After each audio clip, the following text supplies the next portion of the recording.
Espero. Hola, buenas. Estamos a punto de comenzar la edición número 15 y en este caso, bueno, pues la directora Lourdes va a hacer unas palabras de salutación para daros a todos la bienvenida y seguidamente comenzaremos con la primera ponencia a cargo de Pablo Espada. Y sin más, agradeceros que estéis conectados y sepáis disculpar estas, digamos, incidencias de última hora, de probar volumen, etcétera. Bueno, sin más, le dejo la palabra a nuestra directora, María Lourdes. Bueno, buenos días. Y ya como ha dicho Juan de, ya este es el tercer lustro que tenemos las charlas. Un poquito extraño porque evidentemente este año el panorama ha cambiado. Me hubiera gustado tener todo el salón de actos como otros años lleno de alumnos, que daba por lo menos un poquito más ambiente. Pero bueno, esta situación tan extraña por la pandemia también nos pone a prueba nuestra capacidad, la capacidad de mis compañeros, que son capaces de utilizar que nadie nos va a parar. Este virus no nos va a parar y que aquí, si no podemos estar juntos, pues tenemos que recurrir a la tecnología. Y afortunadamente en este centro estoy muy orgullosa que gracias a todos mis compañeros esto funciona bastante bien. Así es que no nos queda más remedio que hacerlo online, no podemos estar aquí todos juntos, ya nos hubiera gustado tener aquí a los ponentes. Así es que, nada, una cosa rara, pero ya en nombre de IES Castelar, en particular de todos los alumnos y profesores del Departamento de Informática, pues les vamos a dar las gracias a todos los ponentes, a todos los que vayan a hacer que estas charlas sean posibles. Que hagamos otros 15 años más, ¿no, Juan de? ¿Estaremos aquí o no? Probablemente no, ¿verdad? A pesar de las pandemias. Vale. Y bueno, y ya está. Y solamente las gracias a todos. Y yo también quiero dar las gracias a mis compañeros porque hacer esto ha sido muy complicado. Son muchas horas de trabajo y en nombre de todo el equipo directivo, muchísimas gracias a todos. Muy bien. Vale. Así es que a ver cómo nos vamos. ¿Qué tal va saliendo esto? Muchas gracias. Bueno, pues como diría que sin más preámbulo, vamos directamente a presentar a nuestro primer ponente, que es Pablo Espada, ingeniero Pablo Espada Bueno, ingeniero informático por la Universidad de Extremadura, y que además de su formación como ingeniero informático, pues es especialista en informática forense, en seguridad informática y también en peritaje.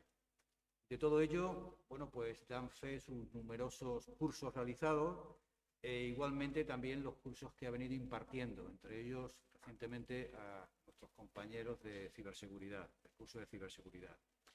Bien, ha tocado temas diversos que nos han llamado mucho la atención al leerlos en su blog, que están referidos con lo que son la certificación de mensajes WhatsApp, de ciberacoso, cuestiones de redes sociales, ciberdelitos,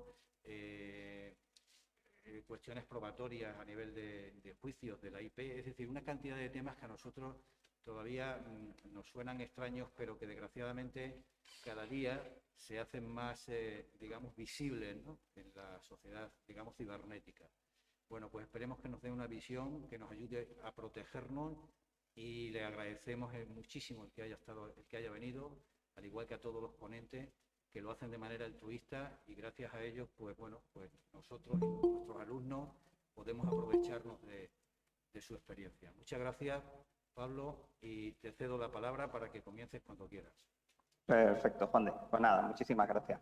Gracias a ti, a los alumnos que habéis organizado las charlas, a IES Castelar en general, un poco por querer contar conmigo para esta charla.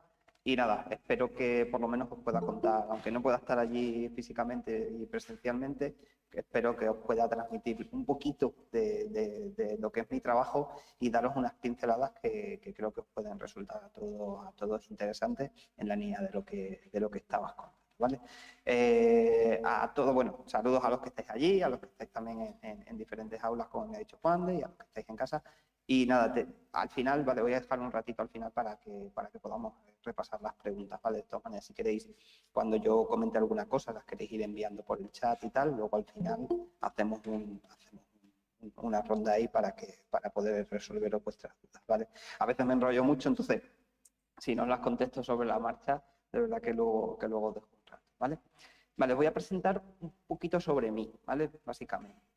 Bueno, soy Pablo Espada. y bueno, desde hace unos años me dedico profesionalmente al peritaje informático, ¿vale? Como actividad principal, además de otras cuestiones relacionadas con la ciberseguridad, a nivel de respuesta ante incidentes o de realización de auditorías de seguridad y trabajos de hacking ético. Pero lo principal, sobre todo, es el peritaje informático. Y hoy quería explicaros un poco en qué consiste el peritaje informático. Quería explicaros cuáles son los requisitos, qué es lo que hay que conocer o qué es lo que hay que saber o qué conocimientos hay que tener para realizar peritajes informáticos, cómo se desarrolla un poco, explicaros algunos detalles de cómo es mi trabajo, de cómo lo desarrollo, de las diferentes circunstancias que puede haber, y luego contaros, por ejemplo, bueno, algunas pequeñas pinceladas de algunos casos prácticos y, bueno, pues como decía Juan, de diferentes cuestiones que me encuentro en mi trabajo diario, ¿vale? Como es algo bastante sencillo y tal, al final, en este caso no, bueno, os lo voy a contar yo todo porque al final no me merecía la pena haceros un PowerPoint y tal, así que nada, os voy a contar yo las 4 cositas. De todas maneras, os voy a poner por el chat, ¿vale? Si os parece, no, .net, vale, voy a poner mi página web, mi blog y mi cuenta de Twitter. Vale, lo he puesto ya todo por el chat ahí, ¿no? para que lo tengáis, por si me queréis seguir, por si queréis estar un poco pendientes de los artículos que voy publicando en el blog, que van un poco casi todos relacionados con esta temática, con experiencias de diferentes casos, cuando ya se pueden contar, lógicamente, porque siempre tenemos que guardar la confidencialidad de los casos y muchas veces hasta que no hay una sentencia firme, realmente no puedes hablar con ellos de ellos con total, como imagináis, con total libertad, ¿vale? Vale, para comenzar, ¿en qué consiste esta profesión, ¿vale? del perito informático? ¿Qué es lo que hay que saber? ¿Cómo se desarrolla? ¿Cuáles son las cuestiones principales? Que lo mismo tenéis esa bueno, oye, pues a lo mejor esto a mí me podría interesar o me podría gustar. Vale, os cuento. La figura del perito, ¿vale? Como tal, es una figura que está contemplada tanto en el Código Civil como en el Código Penal español, ¿vale? No solamente en el español, también se aplica a otros países, ¿vale? Pero os voy a hablar un poco más del español porque es el que yo más conozco. Entonces, el perito es un técnico cuya labor es ayudar, en este caso, a los jueces a impartir justicia, ¿vale? ¿Cuál es la labor? Vale, en este caso no solamente desde el punto de vista informático, ¿vale? Porque tenemos peritos de diferentes especialidades. ¿Qué es lo que hace un perito respecto a un procedimiento judicial? El perito lo que tiene que hacer es aportar su visión técnica sobre unas evidencias o sobre unos hechos en los cuales él puede aportar una interpretación correcta de esos hechos o de esas evidencias desde su punto de vista técnico, ¿vale? Quizás el caso que todos conocéis mucho más y que se puede asimilar más fácilmente es el caso de los peritos forenses médicos, ¿vale? O bien de los forenses investigadores, como puede ser la famosa serie CSI, que seguro que todos habéis visto y que está un poco más relacionada con la investigación policial, pero que finalmente es lo mismo, ¿vale? Es analizar una serie de evidencias, extraer conclusiones a partir de esas evidencias y finalmente expresar esas conclusiones normalmente en un informe escrito que luego tiene que defenderse en el juzgado, ¿vale? Eso es bastante importante porque la parte judicial tiene mucho que ver y bueno, pues es un poco una mezcla de cuestiones técnicas con cuestiones judiciales, ¿vale? En concreto, en la parte de informática, ¿vale? ¿Qué es lo que necesito yo para dedicarme al peritaje informático? Hablo yo, bueno, os cuento un poco qué es lo que necesitaríais cualquiera de vosotros para dedicaros al peritaje informático, ¿vale? Lo primero que necesitáis son conocimientos técnicos. Conocimientos técnicos sobre la materia sobre la que vais a emitir luego vuestro informe. Entonces, eso es un requisito imprescindible. No podéis hablar de algo, lógicamente, como experto, entre comillas, ante un juzgado, si no conocéis la materia de la que estáis hablando. ¿Vale? Esto es una cuestión que la legislación española es concreta en algunos aspectos, pero es difusa en otros. Y os explico por qué. No sé si sabéis que hay algunas profesiones, como por ejemplo puede ser la abogacía o como por ejemplo algunas ingenierías técnicas, como ingenieros de caminos o arquitectos, por ejemplo, que tienen lo que se llama una actividad regulada. Es decir, que tú no puedes ejercer la actividad si no estás previamente titulado y colegiado. Entonces, cuando hablamos de peritajes de esas materias o de esas actividades, es todo bastante sencillo, puesto que se le requiere al perito, lógicamente, que acredite sus conocimientos, en este caso a partir de un título oficial y normalmente de un título universitario, y eso solo ya, digamos que te da la habilitación o la acreditación que necesitas, las credenciales que tú tienes que presentar como perito, no solamente a los juzgados, sino también a los particulares o a las empresas que puedan requerir tus servicios. ¿Vale? ¿Qué ocurre con la informática? El problema con la informática es que no se trata de una profesión regular. Como vosotros sabéis, vosotros estáis, bueno, hablo un poco general, ¿vale? Imagino que la mayoría o bien estáis cursando o estáis acabando los diferentes ciclos de FP, que son titulaciones oficiales. Unos de ellos están más centrados en el tema de sistemas, con la parte de ASIR. Tenemos ciclos de desarrollo de software, más de multiplataforma, desarrollo web, etc. ¿Vale? Tenemos diferentes áreas. Lógicamente, cada una de esas áreas se trata de una serie de materias específicas, pero tenéis los conocimientos necesarios, ¿vale? Y el título lo acredita, os permite acreditarlo ante el juzgado y ante vuestros clientes. Pero como la profesión de informática no es una profesión regulada, para poder realizar un peritaje no es imprescindible el tener una titulación, tal y como está la legislación. Ahora explico un poco más esto en detalle. Tal y como está la legislación, solo se requiere que tú puedas acreditar que tienes los conocimientos técnicos necesarios. Pero existe una disposición en lo que es la legislación que rige cómo funcionan los juzgados, que tiene una salvedad respecto a esto y define una diferenciación entre lo que se llama peritos titulares y peritos no titulares. Y los peritos titulares serán siempre aquellos que tengan titulación oficial en la materia para la cual están elaborando su dictamen. ¿Vale? Con esto, ¿qué os quiero decir? ¿Vale? A nivel práctico. Hay dos tipos de peritajes, ¿vale? Hay dos tipos de peritajes. Uno es el que te encarga una parte que forma parte de un procedimiento judicial, bien el acusado o bien la persona que está realizando la acusación, persona o entidad o empresa. Un peritaje de parte es el que ellos te encargan, ¿vale? Cuando ellos te encargan un peritaje, tú solamente vas a tener acceso a las pruebas que ellos te puedan proporcionar. Sin embargo, hay otro tipo de peritajes, que son los peritajes en los que es el juzgado el que te designa como perito. ¿Vale? Para que el juzgado te designe como perito, tiene que haber una petición de las partes para que el juzgado designe un perito que tenga conocimientos en la materia. ¿Y de dónde se eligen esos peritos para que el juzgado los nombre?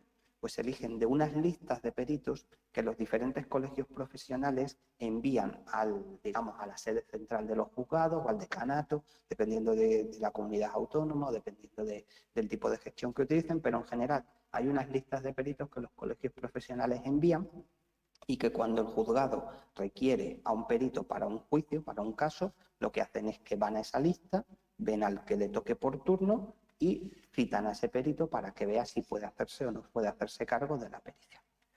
Bien, pues para que un perito pueda estar en las listas y para que le puedan llamar del juzgado, en ese caso sí que es obligatorio que tenga una titulación oficial que acredite el conocimiento en la materia. Titulación oficial entrarían las titulaciones de FP y las titulaciones universitarias en la rama de informática, y colateralmente podríamos hablar de la rama de telecomunicaciones en función del tipo de peritaje que pudieran hacer.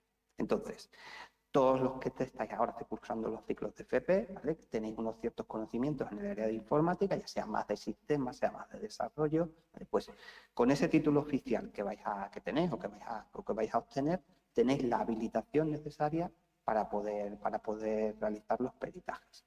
¿Puede que nos encontréis un perito que no tenga título oficial? Sí, es posible. Puede que sea alguien que ha estudiado otra cosa o alguien que a lo mejor lleva 25 años o 30 años trabajando en una gran empresa y que tiene muchísimos conocimientos del tema, pero solamente podrá actuar si es perito de parte. ¿Vale? Nunca el juzgado le podrá nombrar, puesto que en cualquiera, bueno, como dice la letra exacta de la legislación, siempre que haya un perito titular, es decir, un perito con titulación disponible en un partido judicial, en este caso, bueno, la estructura de los juzgados va por partidos judiciales. Entonces, siempre que, y ahora mismo en España, siempre va a haber alguien titulado en informática, ya sea FP o con las titulaciones universitarias. Con lo cual, en la práctica, eso deriva en que para ser perito del juzgado y para que el juzgado te llame, tienes que tener titulación oficial. Para ser perito de parte, no es necesaria tener la titulación oficial. Ahora bien, si cuando llegamos a un caso en el que tenemos 2 informes periciales, lo primero que va a hacer el abogado de la parte contraria o el abogado tuyo va a ser reseñar cuál es tu formación y cuál es tu titulación. Digamos que te acredita para poder realizar esos peritajes, ¿vale? Y en este caso, lógicamente, si tú tienes titulación oficial, el juez lo va a tener en cuenta. Entonces, eso no quiere decir que el informe que haga alguien no titulado no vaya a valer nada. No, no es así porque el juez lo tiene que interpretar. Los jueces interpretan las pruebas, lo que se dice en la legislación, bajo su leal saber y entender. Lo que ocurre en la práctica es que su leal saber y entender en cuestiones técnicas y más en cuestiones de informática, telecomunicaciones, telefonía móvil, etcétera, suele ser media o baja. Un conocimiento a nivel usuario medio, ¿vale? Vamos a decirlo así. Y cuanto más edad tienen, como en cualquier persona, porque al final los jueces se supone que son un reflejo de la propia sociedad. Entonces, les cuesta trabajo entender ese tipo de cosas. Entonces, bueno, yo siempre os recomendaría, lógicamente, que si vais a iniciar o os interesa esta profesión, que lo hagáis a partir de una titulación oficial, porque vais a evitar posibles problemas y vais a evitar pues, que se pueda dar alguna circunstancia en la que vuestro cliente no esté correctamente, digamos que auxiliado en vuestro trabajo, ¿vale? Esa es la primera cuestión que os quería contar. A nivel técnico, ¿vale? ¿Qué conocimientos técnicos son los más importantes a la hora de realizar tareas de peritaje informático? Bueno, pues lo primero es conocimientos generales de sistemas informáticos, ¿vale? Todo lo que pueda ser conocimiento de sistemas operativos, Linux, Windows, etcétera, conocimientos técnicos de cómo funcionan las redes, trabajo de redes, TCP/IP, cómo funcionan los protocolos, ¿qué más? Específicamente los temas de análisis forense, ¿vale? Hago un inciso con esto. La parte de peritaje informático tiene mucha relación con acceder a evidencias que ya se han producido, ¿vale? Cuando hablamos de acciones forenses, en el sentido amplio de la palabra, no solamente en el informático, ¿vale? Es analizar algo que ya ha pasado. En este caso, los forenses médicos, por ejemplo, son los que estudian los cadáveres. Bueno, pues los forenses informáticos normalmente tenemos que estudiar algo que ya ha pasado y tenemos que saber qué es lo que ha pasado, analizar las diferentes pruebas que tengamos y poder hacer un relato de los hechos. Por ejemplo, se produce una fuga de información en una empresa. Sabemos que la empresa de la competencia ha accedido de alguna manera a la base de datos de clientes de nuestra empresa. Entonces, necesitamos que alguien nos diga cómo ha ocurrido eso. ¿Y cómo vamos a hacerlo? Mediante un análisis forense de los distintos equipos, de las distintas redes o incluso de los dispositivos móviles de los empleados o de la propia empresa para intentar identificar qué es lo que ha pasado y al final poder establecer lo que nosotros en la parte de forense se llama la línea de tiempo, ¿vale? Que es uno de los elementos más importantes que tenemos y es poder decir cronológicamente qué es lo que ha pasado, cuál ha sido el incidente, por qué se ha producido, cómo ha evolucionado y finalmente el resultado que ha tenido. Hay casos, ¿vale?, en los que ese informe se llevará a nivel judicial y hay casos en los que no. La diferencia, digamos, entre la informática forense y el peritaje forense es que el peritaje conlleva la realización de un informe para el juzgado, mientras que la informática forense o un trabajo de forense informático no conllevaría la presentación al juzgado, pero probablemente conllevará la presentación de ese informe ante el comité de dirección de la empresa o ante el departamento legal o ante los jefes que van a estar interesados en saber, oye, yo quiero que me digas qué es lo que ha pasado, cómo ha pasado esto, por qué ha pasado, etcétera, etcétera. Un caso de estos, por ejemplo, podemos hablar, no sé, bueno, el más reciente, el de FireEye, hay uno que está, bueno, os lo cuento, hay una empresa de ciberseguridad que en la semana pasada detectaron que se habían metido en su red, ¿vale? Y detectaron que tenían una intrusión. Bueno, pues han hecho todo un estudio forense de todo el incidente y al final han llegado a la conclusión de que el grupo de hackers que se les había metido en la empresa y que ha conseguido robar herramientas de ciberseguridad que ellos mismos estaban utilizando para prestar servicio a sus clientes, han detectado que ha sido a través de una herramienta de gestión, una herramienta como otra cualquiera que ellos tenían instalada en su red, que había sido troyanizada. Es decir, que un tercero, en este caso el atacante, se había metido en los sistemas del proveedor, de la empresa que desarrolla ese software, había metido un backdoor, una puerta trasera, en el software, de tal manera que todos los clientes de esta empresa que se habían instalado este software se veían afectados por ese backdoor, con lo cual el atacante tenía acceso a la información de todos esos clientes. Básicamente, además, con una posibilidad de ejecutar comandos de forma remota y demás. ¿Cómo han averiguado esto? Mediante expertos en la informática forense y en la respuesta ante incidentes que han ido analizando. Equipo infectado, vamos a ver qué ha pasado aquí. Hacemos una imagen, clonamos el disco o hacemos una copia, hacemos un triage, hacemos una serie de labores para ver qué procesos se están ejecutando en la máquina, a dónde están mandando información esos procesos, con lo cual podemos detectar direcciones IP o servidores a los cuales se están estableciendo conexiones.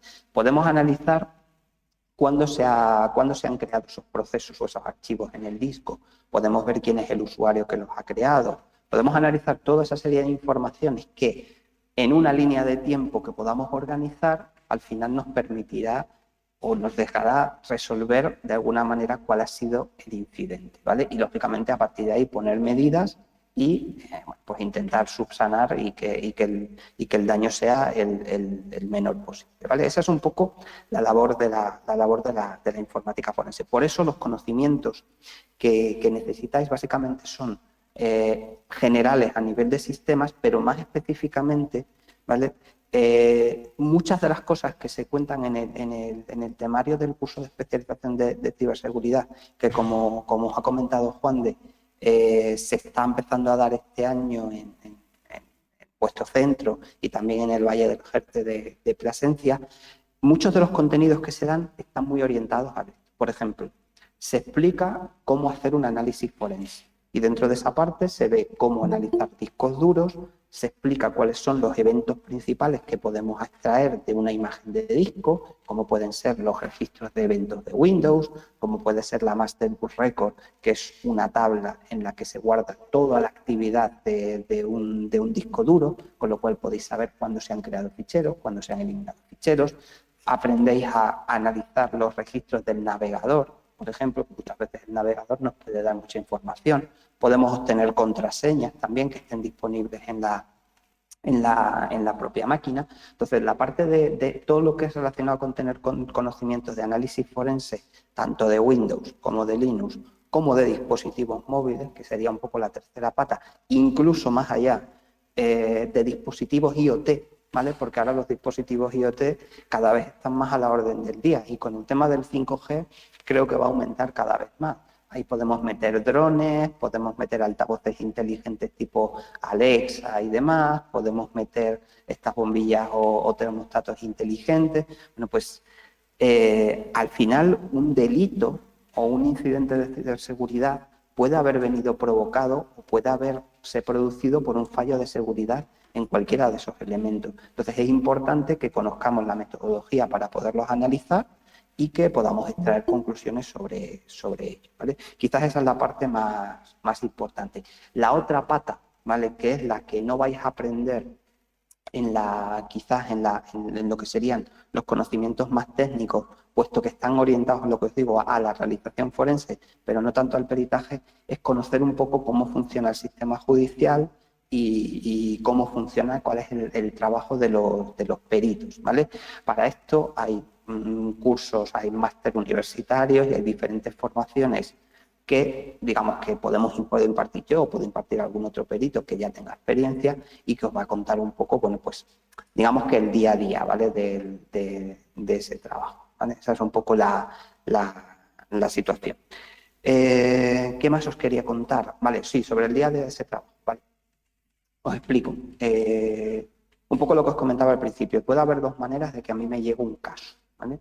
La primera es que a mí me nombre un juzgado, ¿vale? Yo estoy inscrito en las listas de peritos, en todas las de Extremadura, en gran parte de Andalucía, en Madrid, y ahora mismo que yo recuerde, básicamente esas, porque a través del Colegio Profesional de Ingenieros de Informática de Extremadura se hace todos los años una lista de peritos y se hace un procedimiento para enviar esas listas a diferentes jurisdicciones, ¿vale? En función de dónde quieras tú o dónde estés tú dispuesto a actuar como perito, ¿vale? Entonces, si a mí me llega un caso del juzgado, lo que van a hacer es que me van a dar una información básica del caso y yo tengo que aceptar ese caso, no, si tengo los conocimientos suficientes y si tengo la disponibilidad para poder realizar la pericial, ¿vale? Porque podría pasar que fuera sobre un tema sobre el que yo no conozco. Entonces, si no conozco nada de ese tema o mis conocimientos son básicos, es preferible que haga paso de alguna manera y que lo coja otro compañero, otro profesional que sepa más de ese tema, ¿vale? Pero si yo acepto el caso, a partir de ese momento tengo que recopilar las diferentes evidencias que puede que algunas ya estén en el juzgado, pero puede que otras tenga que ir a los sitios a poderlas recoger, ¿vale? Dentro de este tipo de casos, los más habituales es que tengas que ir a una empresa, por ejemplo, a realizar una adquisición pues de lo que hablamos, de un disco duro o de varios discos duros o de unos mensajes de correo electrónico que se está cuestionando si son ciertos o no. En este caso, tú estás nombrado por el juzgado y digamos que no es que seas una autoridad, pero puedes pedir al juzgado todo lo que necesites para hacer tu labor. Y las partes están obligadas a proporcionar. Por ejemplo, si fuera un caso, pongo un ejemplo, este es ficticio, ¿vale? Está basado en experiencia de otros compañeros y demás, lo digo antes por poco eso, pero se ha dado y otros compañeros se han visto en este caso, ¿vale? Lo pongo un poco de tercera voz porque yo no he tenido un caso de ese tipo, pero bueno, para que veáis hasta dónde se podría llegar. Imaginaos un caso de que se acusa a alguien o se está realizando una investigación sobre una posible difusión o tenencia de pornografía infantil, ¿vale? Y a mí me nombraran como perito del juzgado. Yo tendría que ir al domicilio, porque probablemente ya habrá una investigación de la policía que habrá determinado al sospechoso. Probablemente yo tendría que ir al domicilio y tendríamos que hacer lo que se llama una entrada de registro. Es decir, lo que veis en la tele, cuando entra la policía, alto policía, todos quietos, en una casa, pues, o en una empresa, eso se hace, ¿vale? Y el perito lo que va a hacer es que va a ir acompañado de la policía y va a realizar la copia o la adquisición de los dispositivos. Normalmente en esos casos lo que se hace es que se meten todos los dispositivos en unas bolsas selladas en presencia del secretario judicial, que es el que, digamos que el que da fe de alguna manera de todo lo que está pasando, y esos discos se van a llevar luego a dependencias judiciales y después se va a realizar el clonado de los mismos para la adquisición, ¿vale? Esto puede pasar y si yo necesito en un momento dado que vaya la policía conmigo, yo le pido al juez que me designe una dotación de policía y el juez lo va a hacer y me va a habilitar. Esto en un caso, ya os digo, de los más extremos. Casos más habituales, lo que os decía, por ejemplo, tener que ir a buscar si existen copias de unos determinados correos electrónicos o no en una empresa. En ese caso, normalmente las partes no van a ponerte reticencias porque ellos ya saben que si ellos te ponen pegas para realizar tu labor, tú te vas a quejar al juez y eso les perjudica en el procedimiento. Tú al juez le dirás, señoría, tal parte no está colaborando, no me está dando la información que yo le estoy pidiendo. Entonces, el juez emitirá una orden, una providencia e indicará lo que corresponda, pero yo pediré al juez todo lo que yo necesite y el juez, lógicamente, tendrá que concederlo o no. Lo normal es que te lo concedas si lo que estás pidiendo es coherente, ¿vale? Eso por un lado. El otro tipo de peritajes, estoy viendo alguna pregunta, ¿vale? Pero que luego os la contesto. El otro tipo de peritajes son los peritajes de parte, ¿vale? Cuando es un peritaje de parte, es una de las partes del procedimiento la que te pide a ti que realices un informe pericial, ¿vale? En esos casos, lo que pasa es que tu actuación está limitada a las pruebas que esa parte te pueda aportar. Por ejemplo, si estamos hablando de un despido en una empresa, pues la empresa, en este caso, quiere demostrar que el empleado, pues, yo qué sé, se dedicaba a jugar a videojuegos o que estaba todo el día en Facebook y eso se ha considerado una causa de despido, ¿vale? Pues en ese caso, la empresa puede llamarme a mí y decirme, oye, Pablo, necesitamos un informe que acredite que este empleado cuántas horas pasaba conectado al Facebook entre tal fecha y tal fecha, puesto que le hemos despedido y hemos alegado que ese es el motivo. En ese caso, yo solamente voy a poder acceder a las pruebas que esa parte me proporcione, ¿vale? Y esto es muy importante, puesto que yo no puedo en ningún caso saltarme la ley ni acceder a pruebas que no sean legítimas. Os pongo un ejemplo. Tenemos muchos casos de cosas de redes sociales, ¿vale? De publicaciones de redes sociales y demás. Cuando yo estoy haciendo un peritaje de parte, por ejemplo, de unos mensajes de WhatsApp, yo solamente puedo acceder al teléfono de la parte que a mí me está pidiendo el informe, ¿vale? ¿Por qué? Porque a la parte contraria no me lo va a dar, ¿vale? ¿Por qué? Pues porque no me lo va a dar, porque tiene su derecho a no darme. Solamente lo aportarían si es el juez el que mediante una orden le indicaría, oiga, usted aporte aquí su teléfono móvil, puesto que se va a realizar una pericia. Igualmente, por ejemplo, yo nunca podría hackear o intentar averiguar una contraseña de una cuenta de Facebook o de una cuenta de Instagram o meterme en un servidor que no es de la empresa la que a mí me ha contratado, puesto que eso sería saltarme la ley, ¿vale? Entonces yo no puedo nunca, digamos que yo estoy acotado a la privacidad, sobre todo, y a la legitimidad de las pruebas que podamos obtener. Siempre puedo trabajar con las pruebas que me aporte a mí la parte que me ha solicitado el informe, ¿vale? Eso es una de las cosas importantes. Y si hay pruebas en el juzgado, eso sí, yo puedo solicitar, por ejemplo, si hay un volcado de un teléfono móvil que ha realizado la policía, ¿vale? Y a mí una de las partes del procedimiento me contrata un peritaje, yo puedo solicitar el informe de la policía y que me aporten el volcado de datos que ha hecho la policía de ese teléfono móvil para yo poder hacer un análisis, puesto que la parte que a mí me contrata tiene derecho a defenderse. Entonces, como tiene derecho a defenderse, tiene derecho a acceder a esas pruebas que, por ejemplo, que pueda haber en su contra, ¿vale? Entonces, esa es un poco la filosofía. Tenemos o bien los peritajes que somos del juzgado o bien los peritajes de parte. Más cosas que os quería contar. Vale, tipos de casos, ¿vale? Un poco que a día de hoy me estoy encontrando más, ¿vale? Y que son los más habituales. Vale, por un lado tendríamos todo lo relacionado con violencia de género, ¿vale? Sobre todo una cosa, que antes de meterme en eso, un peritaje informático, no penséis que solamente aparece o se hace necesario en delitos que tengan que ver con la informática, ¿vale? No en un hackeo de un servidor o en un hackeo de la cuenta, no.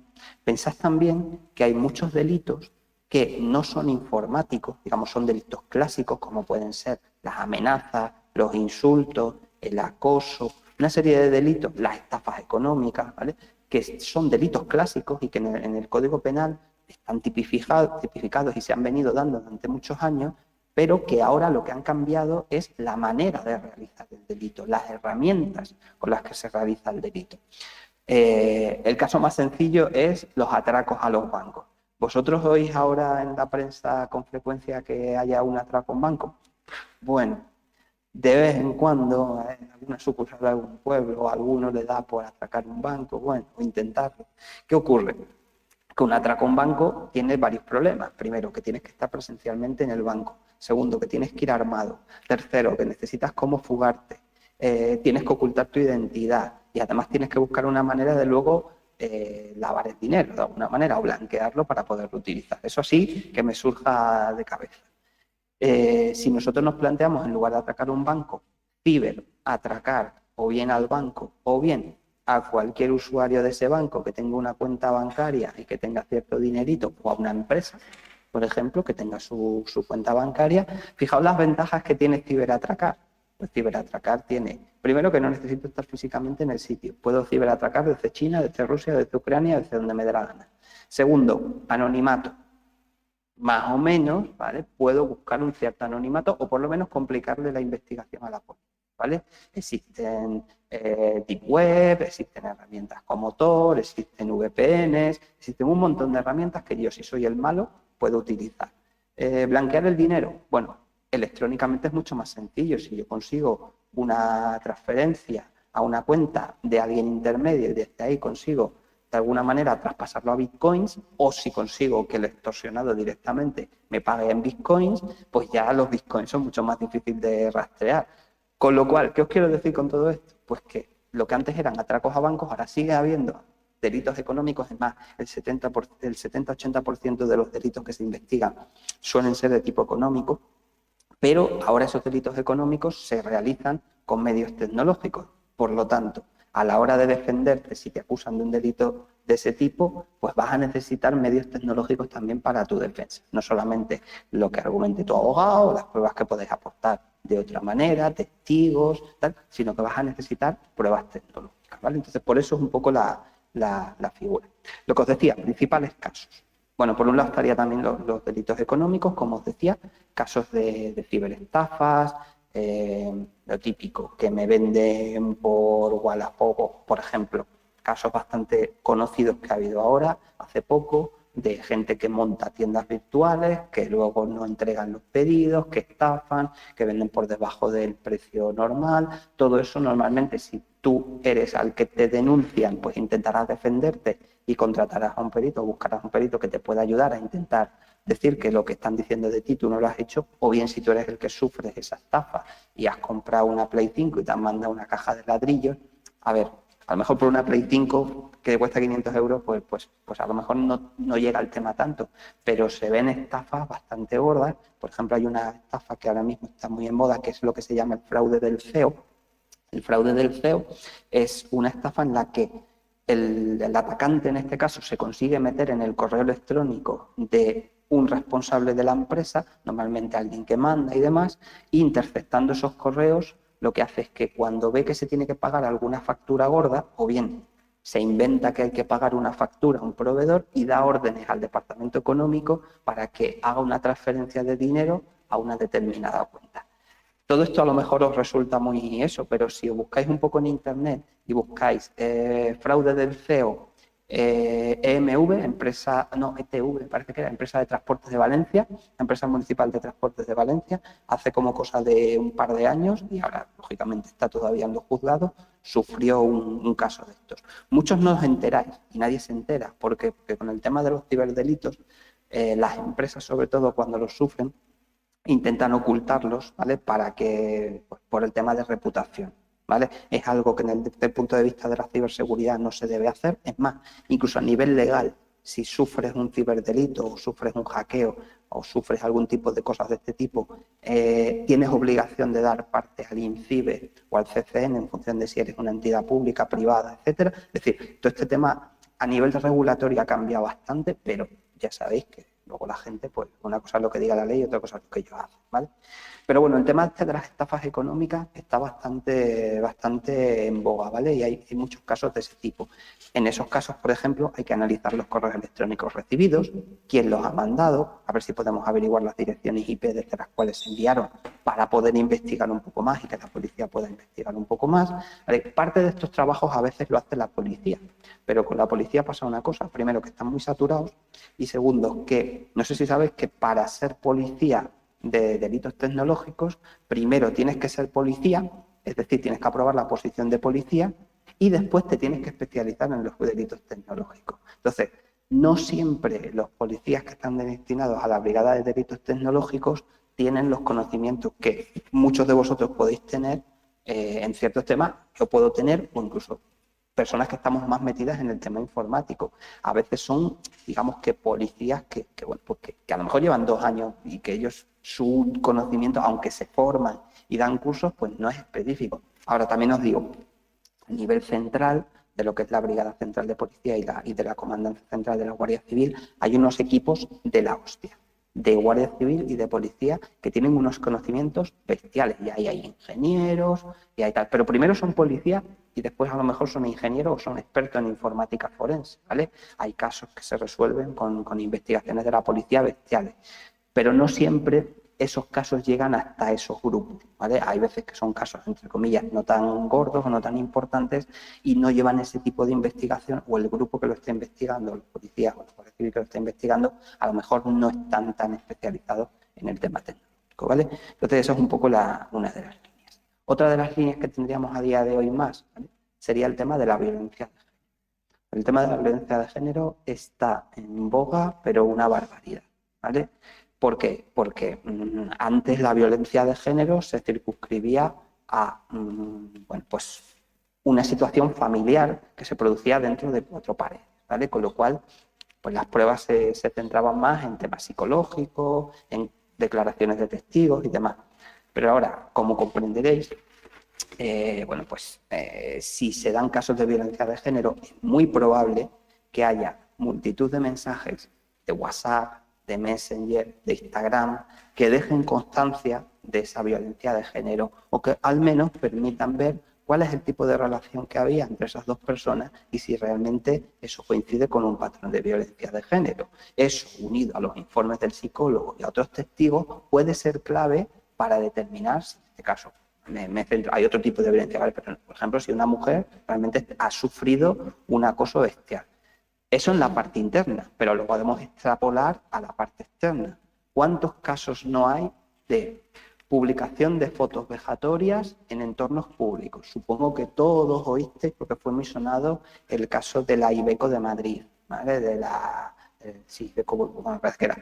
chica esta que se difundió unas fotos o unos vídeos suyos entre un grupo de WhatsApp de gente del trabajo y al final acabó suicidándose, ¿vale? Pues es que esos casos hay que investigarlos y hay que probarlos, ¿vale? Y es necesario analizar esos mensajes de WhatsApp, es necesario analizar los teléfonos móviles, acreditar que realmente quien ha mandado el mensaje es la persona que supuestamente se dice, porque muchas veces en esos casos lo que ocurre es que se presentan denuncias con pantallazos, ¿vale?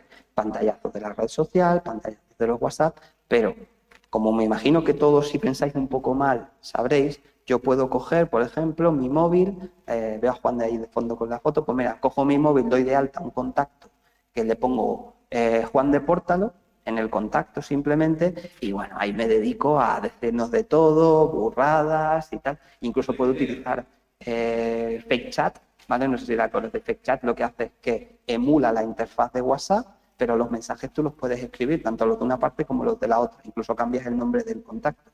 Por lo tanto, imaginaos lo fácil, entre comillas, que es realizar una falsificación de unas capturas de pantalla de WhatsApp y hacer creer a la policía o la Guardia Civil que no sé quién, porque yo voy y denuncio a Pepito Pérez con nombre y apellido y con DNI, porque yo sé que ha sido él, y presento unas capturas de pantalla de WhatsApp diciendo que me ha insultado, que me ha vejado, que me ha dicho no sé qué, no sé cuántas, no sé qué. Esto sí que os puedo decir que me ha pasado las 2 cosas. Tengo muchos casos en los que yo hago la pericial de WhatsApp para demostrar que esos WhatsApp son ciertos.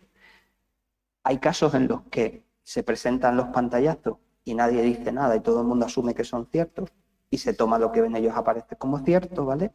Pero incluso ha habido casos en los que después de haber presentado los pantallazos y después de haberse dado como ciertos, por una extraña razón del destino o por la opinión de alguien o por unos jueces que no interpretan las pruebas de la misma manera, resulta que a la persona que ha presentado los pantallazos se la está acusando de falso testimonio. ¿Por qué?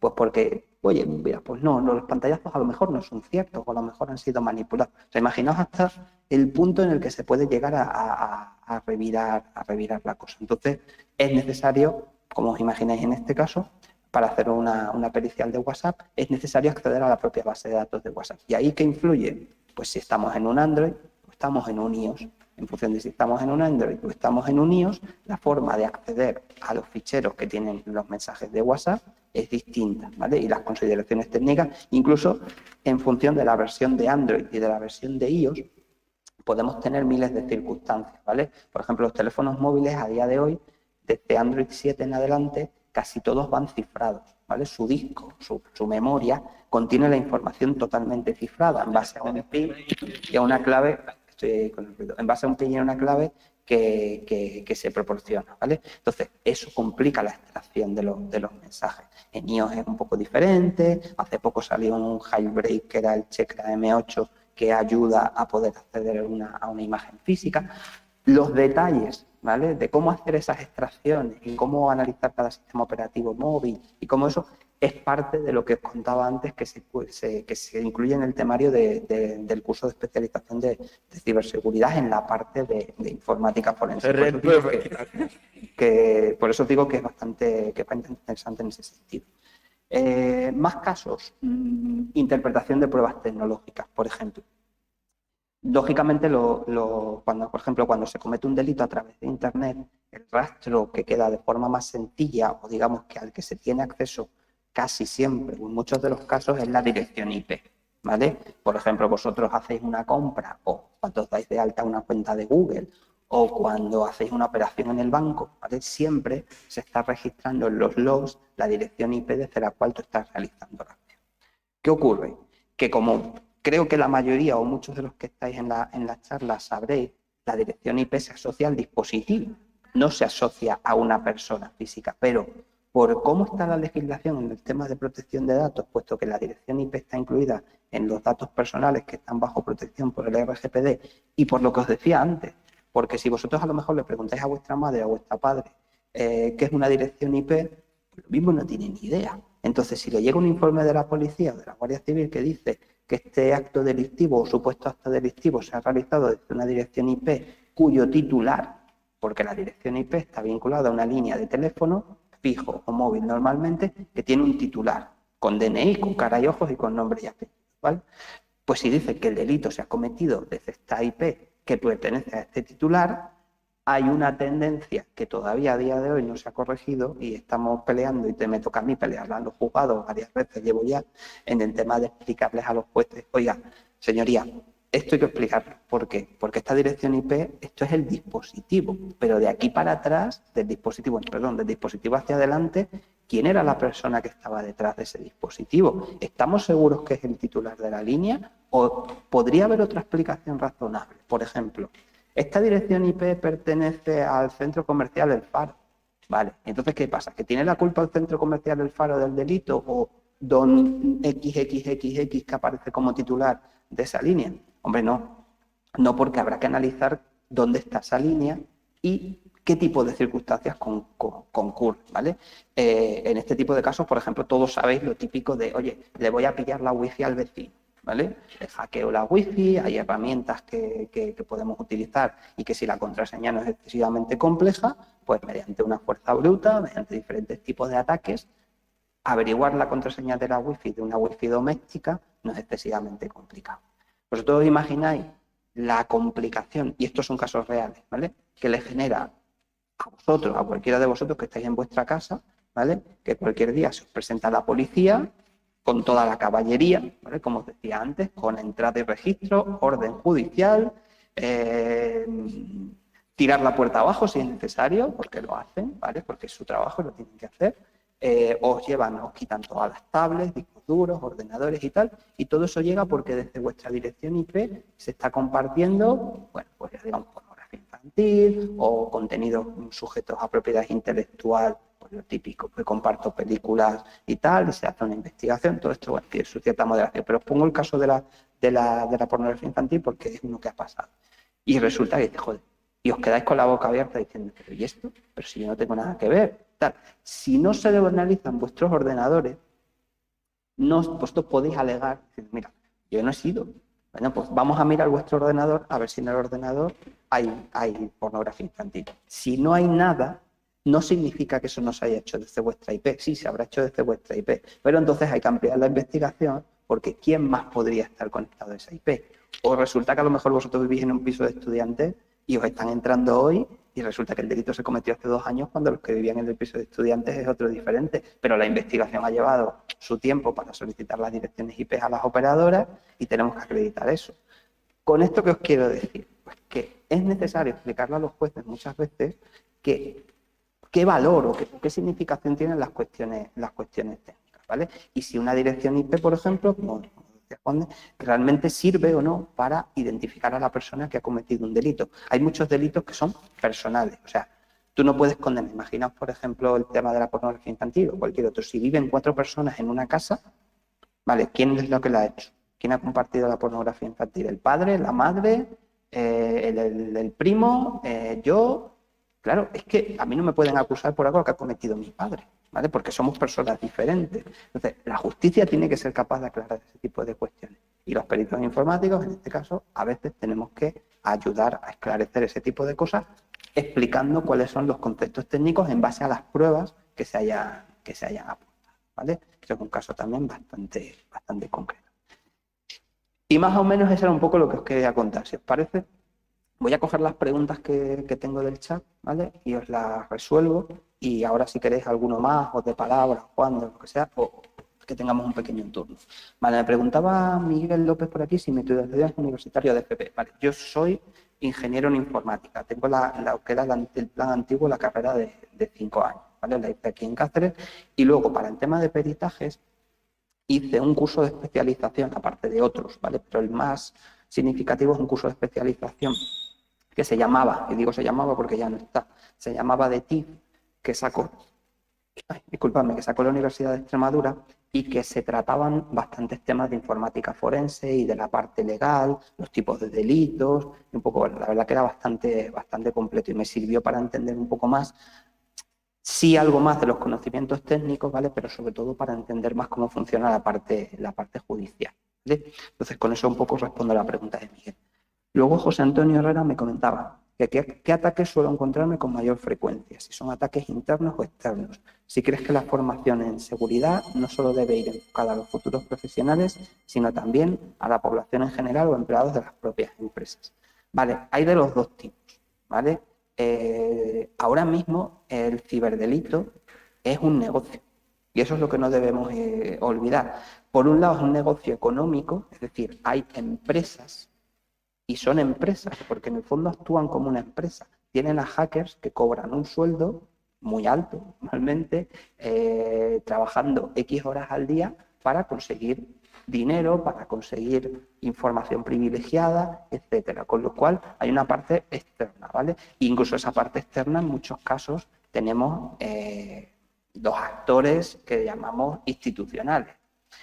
A nadie se le escapa que el CNI tiene hackers, que la KGB tiene hackers, que el gobierno de Estados Unidos a través de la CIA tiene hackers, que la inteligencia israelí tiene hackers y toda esa gente se dedica a cometer o acceder a información. Por ejemplo, en el tema ahora mismo de la vacuna del COVID, ha habido muchísimos ataques, se han incrementado los ataques a empresas farmacéuticas y empresas de la cadena de suministro, incluso a la Agencia Europea del Medicamento, que tiene toda la información de la vacuna de Pfizer porque la tiene que aprobar. Pues se ha intentado acceder a esa información por parte de los gobiernos, o a lo mejor para vendérselo a empresas que luego van a utilizar esa información para sacar otra vacuna.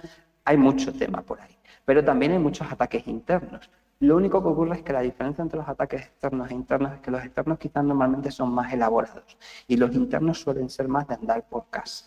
Me explico, suele ser más un empleado que se ha cabreado o alguien que quiere, pues yo qué sé, que le ofrecen un dinero por filtrar datos de la empresa. Entonces, quizás es algo menos elaborado y como menos elaborado que es, a lo mejor, depende del caso y depende de lo precavido que haya podido ser, a veces pueden ser más fáciles de averiguar o de analizar. También dependerá mucho del nivel de ciberseguridad de la empresa, ¿vale? No es lo mismo una empresa que cuenta con sistemas de detección de intrusión, sistemas de firewall perimetral, un data loss protection para que nadie copie ficheros de los equipos, monitorizan el tráfico de red. No es lo mismo en esa empresa que en un autónomo o en una pyme que en un momento dado se vea ante un incidente de ciberseguridad. Las medidas de seguridad previas que tú hayas tomado van a influir mucho en la capacidad luego que cualquiera podríamos tener, tanto la policía como un investigador forense, para analizar el resultado, ¿vale? Eso con la pregunta de José Antonio.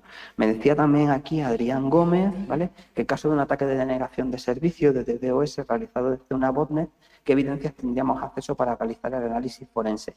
Seguramente, me imagino que sería un ataque de DDoS a algún servicio expuesto de forma externa, ¿vale?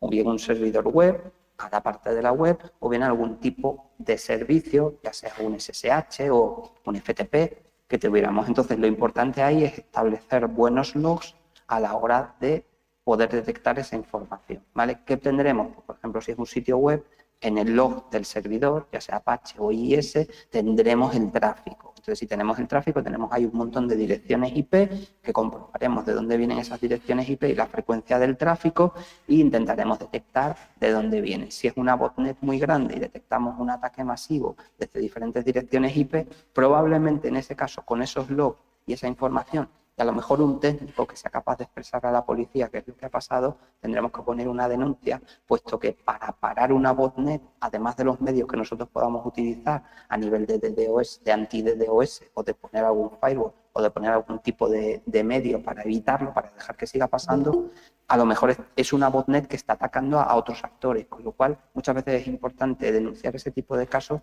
puesto que a lo mejor en vuestro caso ya no lo soluciona, pero puede servir para esclarecer otros problemas. Si se identifica la botnet, se puede establecer una investigación policial a nivel alto y probablemente se puede intentar desactivar o de alguna manera al grupo de ciberdelincuentes, ¿vale? Vale, intento hacer todas las preguntas. Vale, exacto, unas preguntas. Me dice Juan de... Vale, 5 minutos. Vale, voy rápido. ¿Alguna vez has elaborado un informe pericial informático o defendido uno? Me dice Omar. Continuamente, ¿vale? Tengo una media ahora mismo de unos 5 o 6 juicios al mes, ¿vale? Y informes, pues a lo mejor podemos estar haciendo 8 o 10, ¿vale? Entonces, bueno, pues de diferentes tipos, ya digo, temas de diferentes casuísticas. Sobre todo es muy importante en los informes periciales, un detalle que nos ha comentado, y es que tan importante es que seáis capaces de analizarlo todo bien técnicamente como que seáis capaces de explicárselo a alguien que no tiene conocimientos técnicos, ¿vale? Los abogados, los jueces, tienen que poder entender tu informe. Sobre todo hay una página, que es la página mágica, que es la página de conclusiones, en la cual tú vas a resumir qué es lo que has hecho o qué es lo que ha pasado. Y esa página tiene que ser muy fácilmente comprensible, porque en el 90% de los casos va a ser la primera que se lea. Un juez, seguramente, ante un informe pericial, habrá casos en los que se lo leerá con mucho detalle, pero habrá a lo mejor otros casos donde dirá, vale, ¿cuáles son las conclusiones? ¿Esta? Pues ya está, pues esto es lo que ha dicho el perito. Entonces, bueno, es importante la expresión en ese sentido. Me pregunta también Kaito ahí que cuántos años. A ver, el primer peritaje mío lo hice en 2013, ¿vale? Fue uno que me cayó así un poco de rebote a través del colegio, ¿vale? Pero desde el 2013 pues habré hecho ya como cerca de 100, 120 informes, una cosa así. O sea que bueno, que llevo ya unos cuantos, ¿vale? Pablo. Dime, Juan de. Hola, mira, la verdad es que, bueno, te felicito porque tenemos un aluvión de preguntas que ha despertado muchísima curiosidad e interés, pero desgraciadamente a las 12:30 ya tenemos que acabar. Entonces, yo de toda la selección que hemos seleccionado algunas de aquí, de los compañeros que estamos en la presencial, aquí en el salón, y te voy a transmitir un par de ellas y bueno, pues algunos si se queda con las ganas supongo que podremos mandar por el blog correo. Y por el Twitter o por email me podéis preguntar lo que queráis y bueno, y seguro que tarde o temprano os la contesto. Vamos a hacerte dos preguntas para acabar y son las siguientes. Primero, pregunta José, ¿cómo afecta en la actualidad en un peritaje o en un análisis forense que haya datos que se encuentren en clouds del extranjero, pues para peticiones, comisiones rogatorias, etcétera? ¿De qué manera puede afectar eso? Vale, te digo, si los datos son, digamos, son propiedad o los servidores o la cuenta de cloud es propiedad de la parte que a ti te está solicitando el peritaje, tú puedes hacer lo que quieras, puesto que esa parte son datos legítimos y puedes hacer lo que te dé la gana, ¿vale? Con lo cual, desde el punto de vista de la legitimidad, no hay ningún tipo de problema. Lógicamente tendrás que explicar que esos datos estaban en un servidor en la nube, etcétera, y dónde estaban. Pero eso ya es cuestión, parte del trabajo técnico, ¿vale? Si no es un peritaje de parte, ¿vale? Que quizás a lo mejor va la pregunta por ahí. Cuando os hablaba yo de lo de la entrada y registro, ¿vale? De entrar en un domicilio o en una empresa y acceder a los discos duros y demás, en la última reforma del Código Penal y con las instrucciones, hay por ejemplo, una instrucción, hay, digamos, una normativa de la Fiscalía Española que explica un poco cuál es el procedimiento, ¿vale? Y se tiene que pedir al juez que la orden que emita incluya el acceso a equipos situados en la nube que estén directamente relacionados con la empresa. Y el juez, si incluye esa información en la orden, vale, en el caso, ya os digo, de una investigación policial o un peritaje que vayas por parte del juzgado, sí que puedes acceder a los servicios en la nube, pero tiene que estar especificado en la orden judicial. Cuesta trabajo, ¿vale? Esto no lo van a saber todos los jueces, pero si dais con un juez de la Audiencia Nacional, por ejemplo, como puede ser Eloy Velasco, que bueno, ya no está en la Audiencia Nacional, está en una sala de apelaciones, pero bueno, que ha llevado casos como el caso Kitchen, o algunos de estos muy conocidos, ellos sí saben ese tipo de cosas, ¿vale? Con lo cual lo van a hacer correctamente. Si le habláis a lo mejor a un juez de un juzgado de instrucción de Badajoz o de Cáceres o de Mérida o de Zafra, pues a lo mejor eso le cuesta un poco más de trabajo, pero más o menos es así, ¿vale? Hay que ampliar la orden para autorizarlo y si tú tienes autorización porque es de tu parte, pues nada, lo único que tendrás que buscar técnicamente es cómo hacer la adquisición de los datos de cloud. Dependiendo de cómo sea, lo harás de una manera o de otra, ¿vale? Eso es. Espero más o menos haberos contestado. Sí, muchas gracias. Bueno, como digo, te vamos a hacer la última pregunta y reservaremos el resto para que te la hagan a través de Twitter o a través de tu blog. Mira, me dice, ¿cómo afectaría o cómo afecta, perdón, que la informática no sea una profesión regulada y en qué más aspectos profesionales puede afectar esto? Por ejemplo, a nivel de colegiación, etcétera, Claro. ¿no? Vale, es un poco lo que os comentaba. Si al no ser una profesión regulada, hay un problema en lo que es el peritaje informático. Realmente, a día de hoy, hay un problema de intrusismo, ¿vale? ¿Por qué? Porque hay asociaciones, ¿vale? Asociaciones de entidad privada, ¿vale? Son asociaciones de peritos, ¿vale? Asociaciones de peritos. Esas asociaciones de peritos lo que te dicen es que tú tienes que pagar una cuota a cambio de que te den un título, que es un título que emite la propia asociación, ¿vale? Que no tiene ningún tipo de validez oficial, es un título privado emitido por una entidad privada, con lo cual no tiene ningún tipo de validez ante los juzgados y que te habilita o te posibilita la posibilidad de ser, y además engañosamente te dicen perito judicial. No, perito judicial no, o sea, perito judicial solamente es el perito que nombra el juzgado. Un perito de parte no es un perito judicial, es un perito, aunque haga labores judiciales, pero hay una diferenciación de matiz en eso. Y por eso han surgido algunas asociaciones que lo que hacen es que las asociaciones mandan las listas a los juzgados para que les llamen. Entonces, en esas listas de las asociaciones puede haber gente con titulación oficial y puede haber gente que no la tenga. Entonces, se da la circunstancia de que a veces aparecen peritos que o bien si son de parte a su cliente no le dicen claramente que no tienen titulación oficial en informática, con lo cual están de alguna manera haciendo una competencia desleal y entrarían por la parte de la competencia desleal, y por otra parte pueden cometer un delito de perjurio y de falsedad penado con cárcel si son nombrados judicialmente porque su lista se ha presentado y le llaman de un juzgado y ellos asumen que tienen titulación oficial en informática. No os puedo dar muchos detalles ni de quién ni de cómo, pero me consta que ahora mismo en España hay denuncias cursadas contra gente que ha actuado como perito por no tener la titulación oficial y por incluso haber dicho ante notario cosas que luego se ha demostrado que no eran ciertas. Entonces, mucho cuidado con eso. Uniendo un poco con eso, y se me olvidaba, y ya lo dejo ahí un poco al final, ¿vale? Es muy importante que si vais a trabajar como perito informático, ya sea bien a través del colegio o bien con la titulación de FP o lo que sea, pero que tengáis un buen seguro de responsabilidad civil. Además de cumplir con toda la legislación que tengáis que hacer a nivel de facturación, de cumplimiento con Hacienda y demás, porque es un negocio como otro cualquiera, el seguro de responsabilidad civil es muy importante, ¿vale? Porque al final vuestro dictamen puede acabar en que alguien acabe en la cárcel o no. Entonces, como cualquier persona, estáis sujetos a poderos equivocar. Podéis haber interpretado las pruebas de una manera incorrecta y si eso posteriormente se demuestra, podría derivar en una responsabilidad hacia vosotros, ¿vale?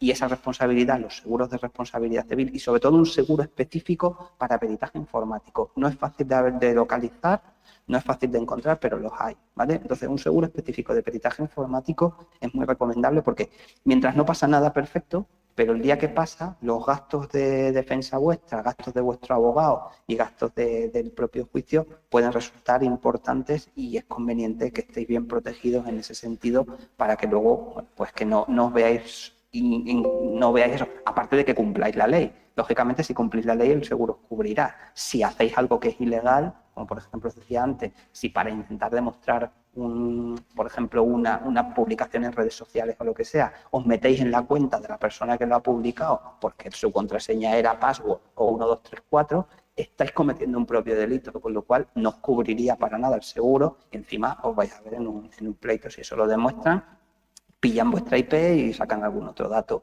que pueda servir para identificar, ¿vale? Entonces, bien. importante ese detalle. Vale.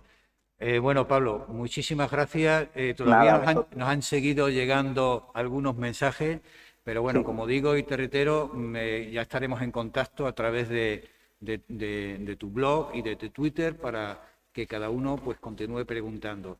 Muchísimas Perfecto. gracias de nuevo y desde aquí Nada. te felicitamos. Muchas gracias a vosotros. A ver si la próxima la hacemos presencial. Efectivamente, aquí tienes tu casa. Muchísimas gracias de verdad. Muy bien, para Bueno, lo que necesitéis, hasta la Juan, próxima, y Pablo. todos los Muchas alumnos. gracias. Gracias. Hasta luego. Vale. Y vamos a continuar.